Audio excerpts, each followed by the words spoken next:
मकर संक्रांत हा सण जानेवारी महिन्यातील पहिला सण. हा अनेक ठिकाणी साजरा करण्यात येतो, पण महाराष्ट्रीयन पद्धतीमध्ये लहान बाळांसाठी एक खास गोष्ट केली जाते, ती म्हणजे बोरनान. हा शब्द आपण लहानपणीपासून ऐकतो, कार्यक्रमाचा आनंद घेतो, पण नक्की हे बोरनान का बरं करण्यात येते? बोरनान का घातले जाते, असा प्रश्न तुमच्याही मनात आला असेल. चला तर मग जाणून घेऊया.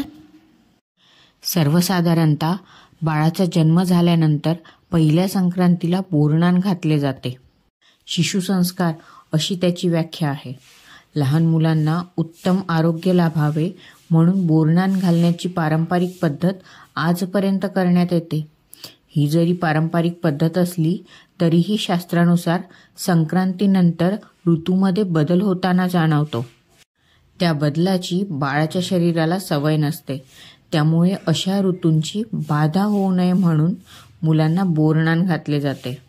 यावेळी उसाचे तोडके, भुईमुंगाच्या शेंगा, बोरं, बेर, करवंद अशा फळांचा उपयोग करून मुलांच्या डोक्यावरून टाकले जाते. यावेळी इतर मुलांना बोलवलं जातं. नुसती दिली तर लहान मुलं फळं खाणार नाहीत.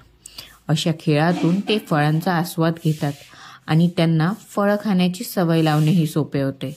तसंच पालकांना आपल्या बाळाच्या आरोग्यासाठी काय योग्य आणि काय अयोग्य हे या निमित्ताने कळते. मुलांनी ही फळे खाल्ल्यामुळे बदलत्या वातावरणात शरीर सुदृढ राहण्यास बळ मिळते. 14 जानेवारी संक्रांतीच्या दिवसापासून साधारणतः रथसप्तमीपर्यंतच्या दिवसापर्यंत मधल्या दिवशी कधीही करावे. तुमच्या सोयीनुसार तुम्ही हे कधीही करू शकता. बोरनानासाठी कोणत्याही मुहूर्ताची गरज भासत नाही.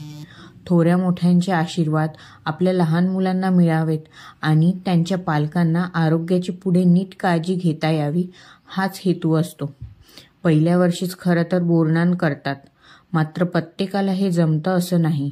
तसंच काही बाळांना पहिल्या वर्षी नक्की काय चालू आहे याचा अंदाज आणि आनंद दोन्हीही घेता येत नाही. त्यामुळे 1 ते 3 वर्षात बाळासाठी बोरनान करता येतं.